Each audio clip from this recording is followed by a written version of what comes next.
You want some actual perspective on this? Well, a bit of it comes from the Kansas City-based writer Jason Whitlock. Our current gun culture, Whitlock wrote, ensures that more and more domestic disputes will end in the ultimate tragedy. Handguns do not enhance our safety. They exacerbate our flaws, tempt us to escalate arguments, and bait us into embracing confrontation rather than avoiding it. If Javon Belcher didn't possess a gun, he and Cassandra Perkins would both be alive today. Those were the comments from Bob Costas that set off a lot of controversy in the U.S. You've heard about Justin Trudeau's comments regarding gun control here. In the U.S., the debate rages as well. Ben Shapiro, our political commentator, editor-at-large for Breitbart.com and Sun News contributor, joins us now. And Ben, that started it, but that's not the only thing that's happened since.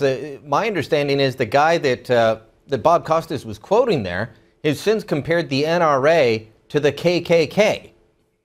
Yeah, Jason Whitlock is the name of the columnist, and Jason Whitlock has gotten himself in hot water before for racially tinged comments that he made about then New York Knicks guard Jeremy Lin. He used some rather inflammatory language that was construed as a racial slur. He says silly things all the time. For Bob Costas to give it airing is the real issue here. Bob Costas, obviously, the point that he's making here is really dumb, especially because Jason Whitlock, if you read Jason Whitlock's actual column, he calls Javon Belcher a 25-year-old kid. Now, once you're 25 years old, and let's see, you're playing in the NFL and you have a child, you no longer get to be called a kid. Toure on MSNBC, he went on there and he talked about all the pain that Javon Belcher was suffering.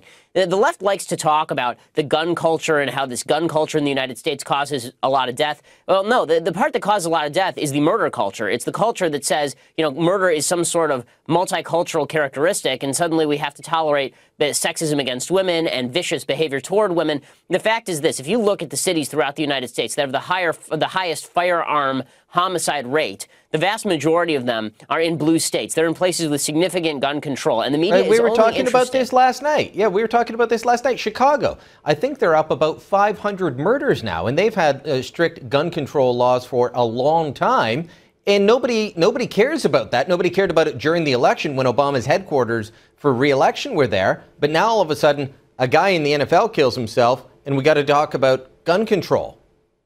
Yeah, let's see. We have James Holmes, who shoots somebody in Colorado. That gets a lot of play, and we talk about gun control. Jared Lee Loughner shoots Congresswoman Gabby Giffords in Arizona, and that's a free gun state, and that gets a lot of talk about gun control. And then you have this case, which happened in Missouri, which is largely a pro-gun state, and that gets a lot of talk about gun control. Chicago had 192 shootings last month, 192 of them, and there's been no talk about gun control. Where I live in California, Northridge is just a few minutes away. Northridge, over the weekend, they had a shooting. 4 people were killed outside of a house in Northridge. No talk whatsoever about gun control. The media has selective outrage when it comes to gun incidents, and here's the real irony of this whole situation. Javon Belcher was 6'2", he was 228 pounds, football player, linebacker for the Kansas City Chiefs. His girlfriend was a lot smaller than that. If she wanted to defend herself, she would have needed a gun. And in fact, in cases where football players have murdered their spouses or ex-spouses or ex-paramours, they haven't typically needed a gun. I mean, there was a guy named O.J. Simpson. You may remember him. He used a knife. We've and heard he used of him. a knife repeatedly. Okay. Exactly. So this is turning into more than just a conversation on gun control. I want to quote from Democratic congressional candidate and former Real World star, Kevin Powell. He was writing on CNN, some of these male authority figures mean well and are simply repeating what they were socialized to be or to do, and they do not realize that they are unwittingly teaching that manhood has little room to express hurt, disappointment, and sorrow. So he's on CNN blaming Manliness for Javon Belcher's death and his killing of his girlfriend, the mother of his child. That makes no sense. He's saying too many.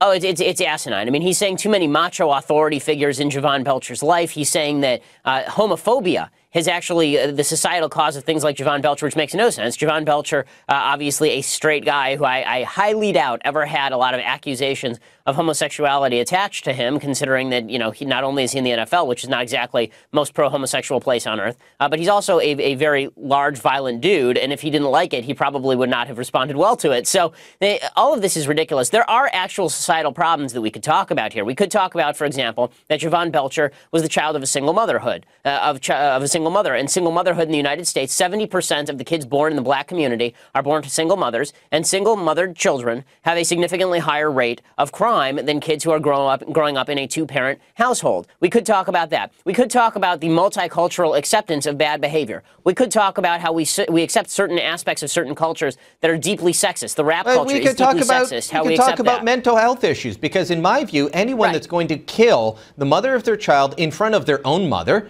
and then go and say, thanks, coach, and blow his own head off is not in his right state of mind. We could be talking about mental health. There are reports that he was heavily drinking. Alcoholism we could be talking about. All of these things. But those are more difficult than saying, you know what we need to do? We need to ban guns. Ben, we're out of time there. We'll have to leave it. But good talking to you again. And, of course, we'll catch up with you on Breitbart. All right. Share your thoughts on all of this at facebook.com. You know how to find us.